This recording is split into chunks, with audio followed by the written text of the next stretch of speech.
With us now is the Speaker of the New York City Council, Corey Johnson.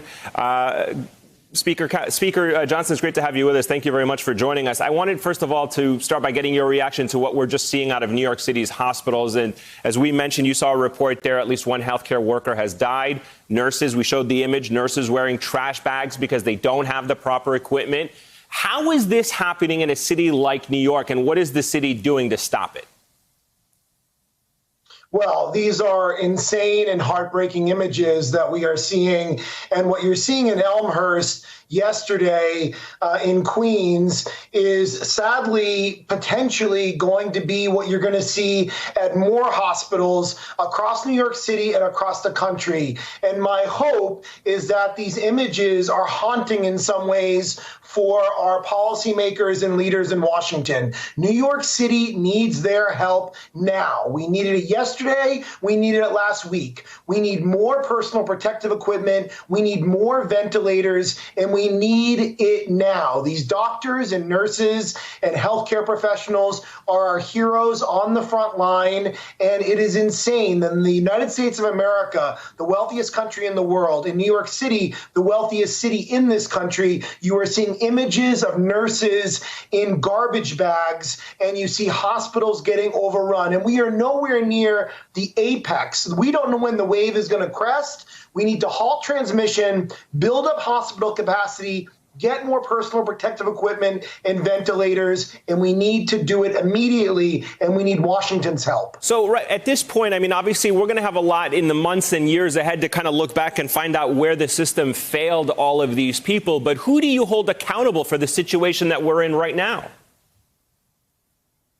Well, Washington has clearly failed us. You have the president over the course of the last 2 months saying that we were going to see 0 cases, that this was a hoax, that we were perfectly prepared. He said just last week that he bore no responsibility for the situation that we're in, and we still have not gotten the necessary supplies that we need. We've gotten a drip, we've gotten a trickle, but we have not gotten the ventilators we need. This is life and death. It's life and death for COVID-19 patients, but it's also life and death for the healthcare workers and professionals that are on the front line, that are exposed to this every single day in an overrun hospital setting, and we need to get them the help that they need. I hope that folks in Washington are seeing these images. I'm glad that doctors and nurses are sharing their stories, because America needs to know this. The world needs to know this. Viruses don't know state boundaries. This could happen in other states and other cities in the United States and across the world. People need to be prepared, and Washington needs to see this and get us these supplies immediately. All right, so there's been at least a little bit of an attempt by Congress to get some aid out to the American people. Your state senator, Minority Leader Chuck Schumer, he's celebrating that $2 trillion stimulus package that was passed by the Senate overnight, expected to get signed ultimately by the president. He says benefits for New York include $40 billion in unemployment insurance, grants for hospitals like that one that we just saw, funding for the MTA. Is this bill something to celebrate? In your opinion, will it bring at least some relief to New York City? Because I got to be honest, the mayor called it immoral. The governor of New York saying it's a drop in the bucket. It is nowhere near enough for what New York needs. Well, in a $2 trillion package, the city of New York, in direct local funds for our local budget, is getting just over $1 billion, and the state of New York is getting just over $5 billion.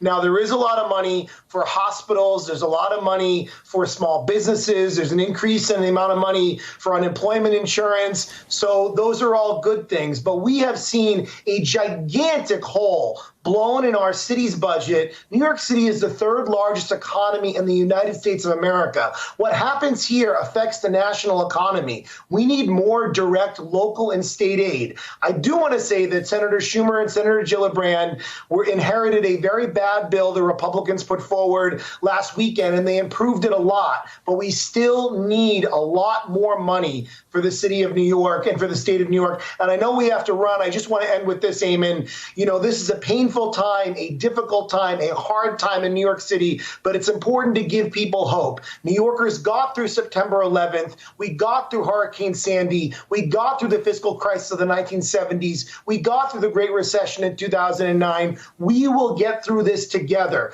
We have to continue to socially distance, to flatten that curve and build up hospital capacity. We have to stick together. We are one New York. New York, we need you right now. We need to stick together. We are one. We don't know when this is going to end, but we will only get through this together, and we have to be there for one another. New Yorkers are some of the greatest people in the world, and now is the time we all need to step up. Thank you for checking out our YouTube channel. Why don't you subscribe? It's really easy. Just click on that button down there. And for more news from MSNBC, click on any of these videos here for the latest interviews and highlights. You can get more videos from MSNBC with our newsletters. Head over to msnbc.com/newsletters to sign up.